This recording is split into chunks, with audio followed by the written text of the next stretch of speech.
Hello there and good evening, ladies and gentlemen. This is L24 Midnight News, and coming up next.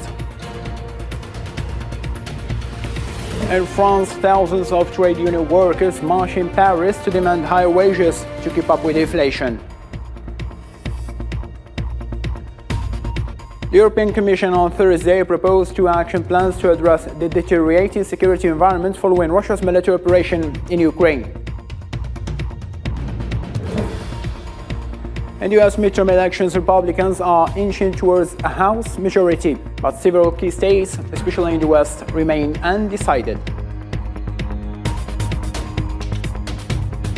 Iran hypersonic missile raises IAEA concerns about Tehran nuclear program amid assurances of lack of progress in Vienna negotiations.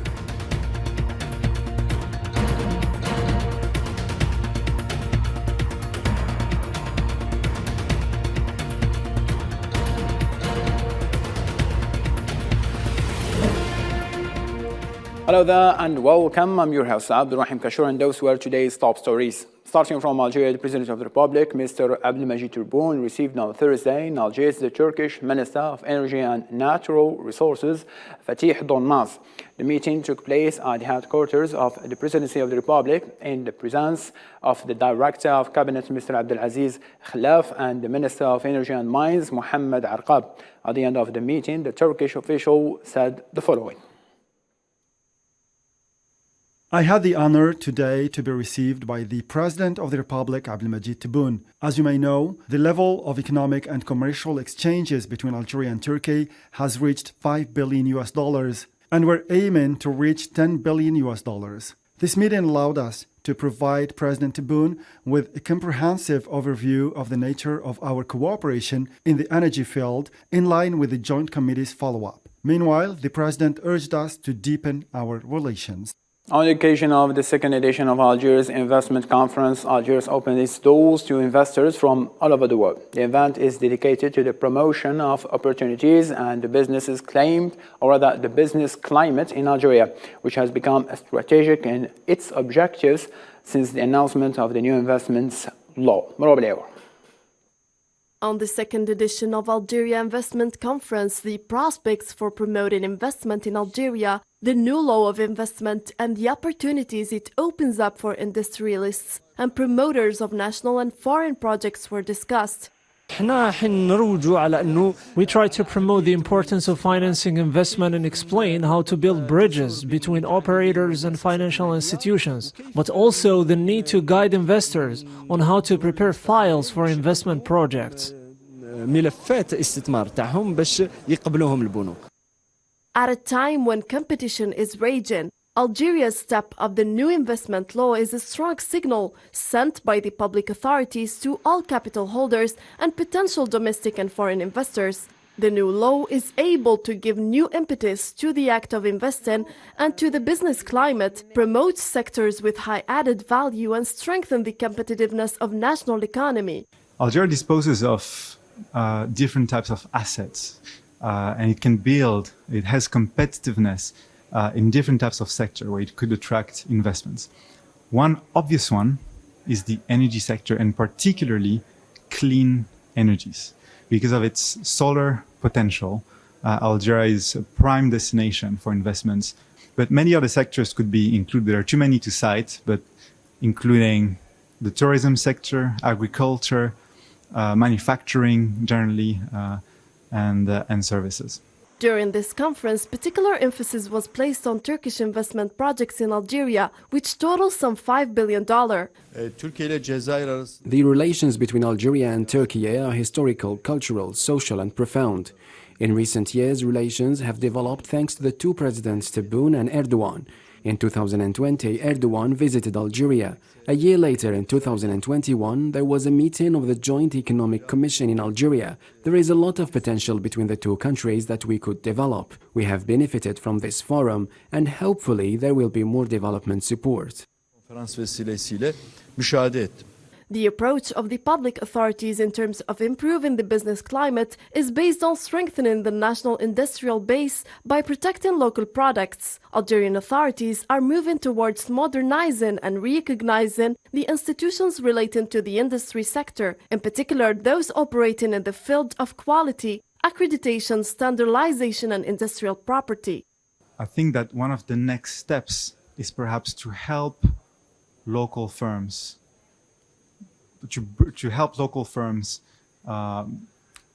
export their goods in key markets and support them in that process. This conference held workshops focused on business climate in Algeria, foreign direct investment, industry as a lever for economic development, and investment development opportunities in the technological and innovation sectors. The Minister of Foreign Affairs and National Community Abroad, Mr. Mtana Mamra, met on Thursday in the French capital, Paris, with former Chadian Foreign Minister Mohamed Saleh Nadif. The meeting took place on the eve of the 5th edition of the Paris Peace Forum, to be held on 11th and 12th of November. Mr. Lamamra, representing the President of the Republic, Mr. Abdelmajid Tebboune, in the forum's proceedings. Et donc le premier point, c'est vraiment les relations entre l'Algérie et le Tchad. The first point concerns the relations between Algeria and Chad and how to further enhance the already excellent existing relations. As you may know, we're all Pan-Africanists, and we cannot meet without speaking about the turmoil besetting the continent and how to make the Sahel a haven of trade and exchanges and put an end to the crises in the region. Algeria and Chad have an experience to share in this field, and we have seen how we could share it with the other brothers. Army General Saeed Chengriha, Chief of Staff of the People's National Army, received in Algiers the Director of Federal Service for Military and Technical Cooperation of Russian Federation, Shugayov Dmitry. This meeting allowed the two sides to discuss the state of bilateral military cooperation and ways to expand it to include areas of common interest. To a different matter now, Lebanese Parliament held on Thursday a fifth session devoted to the election of a president of the state, without managing to elect a successor to Michel Aoun, whose mandate expired on the last of October. Opposition candidate Michel Maouad, son of former President Reni Maouad, assassinated in 1989, obtained 44 votes, far from the 86 seats required to elect in the first round. The date for the next session of Parliament has been set for November 17. Still in the Middle East, in the occupied Palestinian territories, the Zionist army soldiers raided on Thursday the city of Jenin in the northern West Bank, arresting and surrounding the house of a Palestinian youngster. According to the Palestinian Health Ministry, one person was injured by a bullet of the Zionist occupation army. In Africa, the U.S. Special Envoy to Libya, Richard Noren, said on Thursday he shared the frustration of Libyans over delays to the country's long-awaited elections. Speaking at a news conference at the headquarters of the Libyan High National Election Committee in Tripoli, Noren urged all parties to move swiftly towards producing a successful outcome. We sense a great deal of frustration in the Libyan public and among the people we meet with that those elections haven't taken place yet, and we share that frustration. After claims of Iranian general on Thursday that Iran had developed a hypersonic missile capable of penetrating all defense systems, raised concerns from the UN nuclear watchdog. The head of the UN's Atomic Agency told reporters on Thursday that Iran increased concern about its nuclear program. We see that all these announcements increase the attention, increase the concerns, increase the public attention to the Iranian nuclear program. We see The European Commission proposed on Thursday 2 action plans to address the security challenges following the conflict in Ukraine, to allow armed forces to move faster and better across borders and bolster cyber defense. Nabil Khazini. In times of war, the better to be prepared is the one who endures longer. Calling it a wake-up call, the EU unveiled new proposals to help its armies move more quickly during conflicts and to boost cybersecurity. We must reinforce our ability to defend ourselves and also to defend our values as they play out in everyday life. Cyberspace has no borders. This EU policy aims to boost cyber defense capabilities and to enhance efficient cyber crisis management within the European bloc. The initiative is part of a series of measures proposed by the Commission to strengthen EU cybersecurity amid a spate of cyber attacks on governments and businesses worldwide. Cyber war and cyber attacks has become an integral part of our modern warfare. We are proposing to increase our ability to prevent, to detect, to deter the cyber attacks and defend ourselves.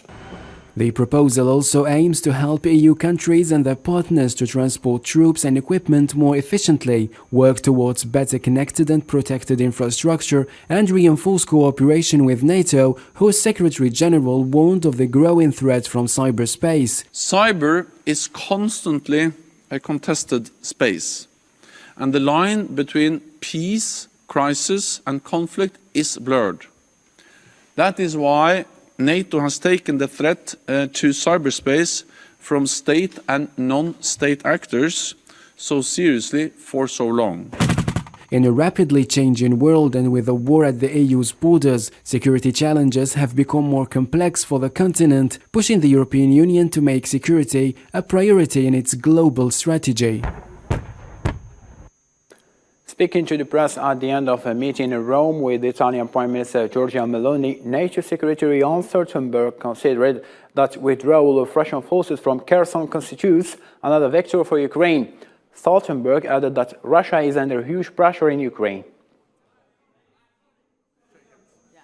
The unprecedented support that NATO allies, including Italy, has provided is making a difference on the battlefield every day and remains vital for the Ukrainian progress.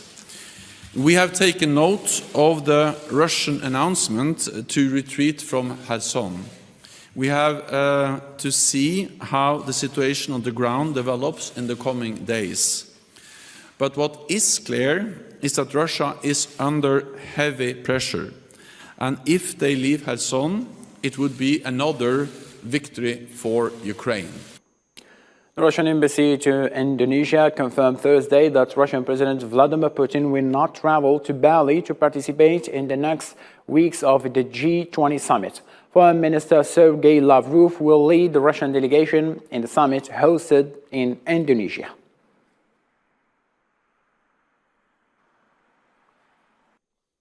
The Chinese President Xi Jinping and his U.S. counterpart Joe Biden will meet face-to-face on Monday before the Group of the 20 summit in Indonesia.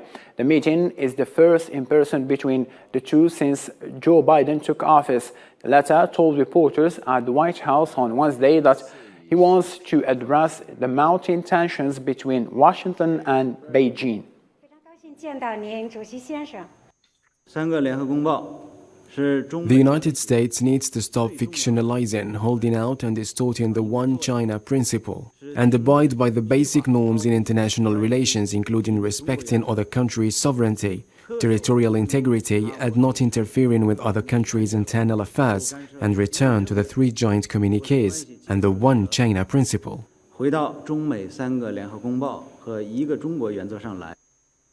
Republicans and Democrats are in a tight race for control of the U.S. Congress. A day after the midterms, Republicans are favorites to win the House of Representatives, but the fight for the Senate is on a knife edge. Hussein Burkan.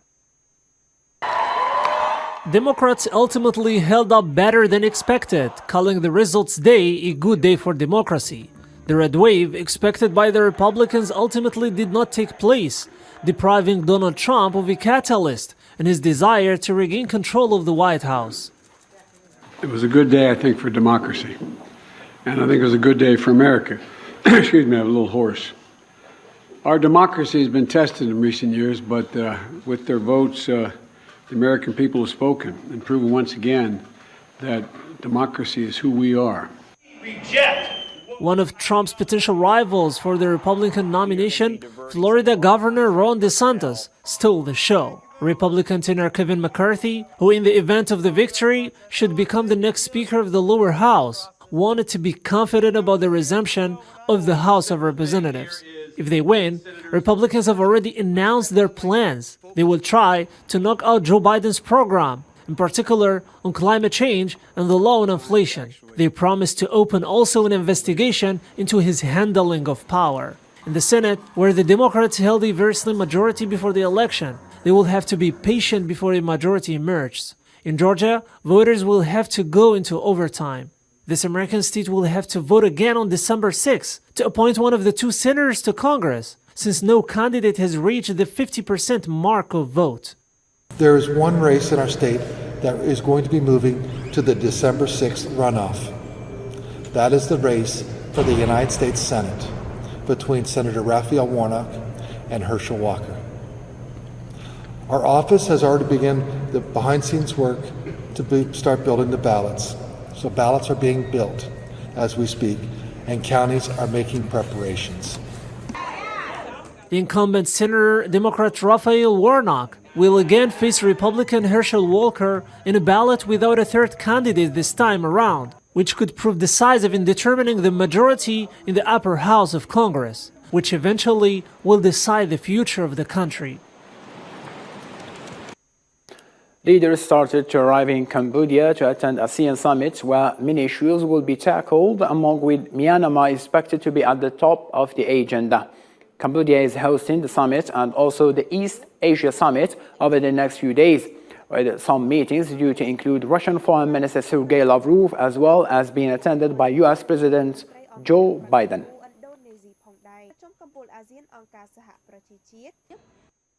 In Europe, France is to open its southern port of Toulon to a charity-operated ship carrying hundreds of asylum seekers rescued from central Mediterranean, saying it is an exceptional move. The boat is expected to dock in the military port in Toulon early today morning, where its passengers will receive medical aid and can make asylum applications.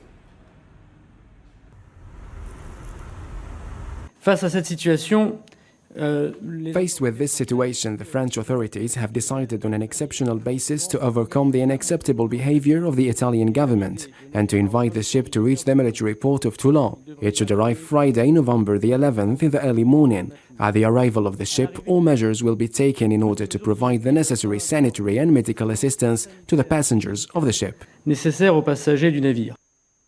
Paris commuters were facing transport delays on Thursday as metro workers called a major one-day pay strike in a protest against high cost of living. Mohamed Khatel. The Paris metro was at standstill Thursday, with operators threatening to stage an indefinite strike next week amid a dispute over pay and conditions. Up to 4,000 demonstrators marched through central Paris and up to 60,000 nationwide as part of a multi-sector protest. The strike comes amid wider European protests over the soaring cost of living.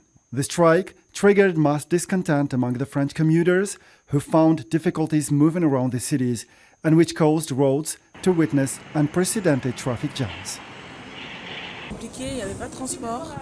It's very complicated. There is no transport. The buses were okay, but the wait for the train for Line L took 30 minutes for it to move. And I get here. Line 13 is closed and I need to find another way to get to work. So it's really serious.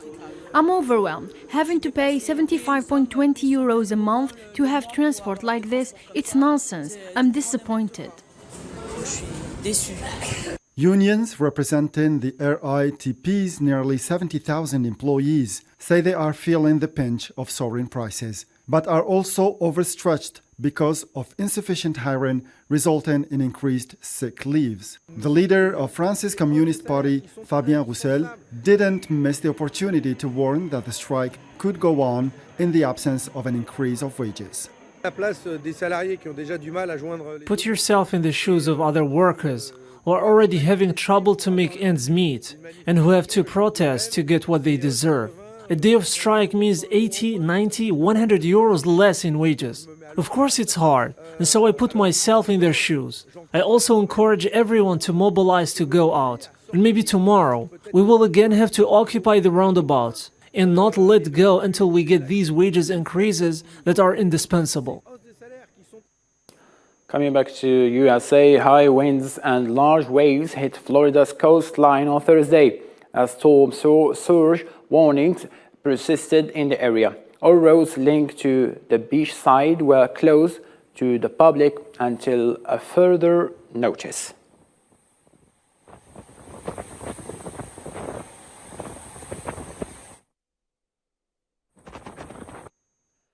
Fuel prices in Sudan have risen again after they recorded the first decline in 16 months in October. The Ministry of Energy and Oil announced on an increase in the prices of gasoline and diesel by about 98 Sudanese pounds per liter. The ministry said in a statement that the increase in fuel prices in Sudan came within the framework of the policy of reviewing monthly prices according to the international prices of oil products and the cost of local production. Moving on now to Qatar. Qatar unveiled a 6,000 cabin fan village in an isolated place near its international airports. The common areas in the village are filled with large bean bags styled with a large screen present at the site for fans to watch the games. The walkways outside are covered with artificial green grass, with the competing nations' flags flapping in the strong desert wind. The brightly colored cabins with the thin walls are designed to hold 1 or 2 people with the twin beds, a nightstand, a small table, and a chair, air conditioning with a shower inside. Each will go for around $200 a night, and some 60,000 of cabins are already booked for the tournament. For this site, we are talking about 6,000 cabin. I don't have the number of the bookings, to be honest with you, but we can say 60% of the cabins it's already booked. We have here 2 prices. Either it is $200 per night per cabin, which can accommodate 2 people, or 270 if it is bed with half board.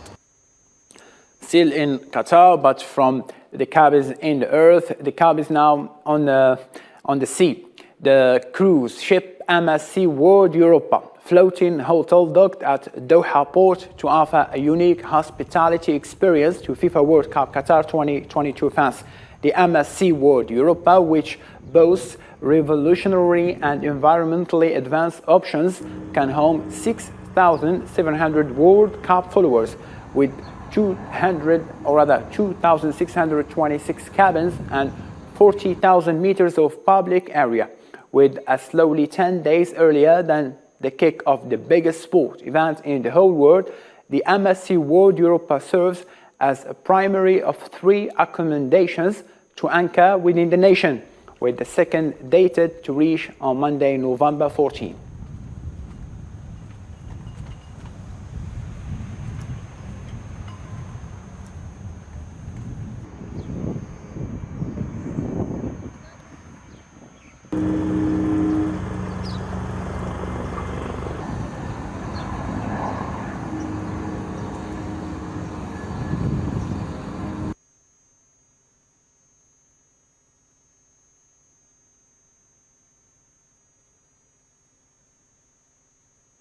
From a floating hotel, fan village, dhows, traditional Qatari tent, porta cabin, caravan, many options. And on top of that, of course, they can book from hotel website directly or from any international websites.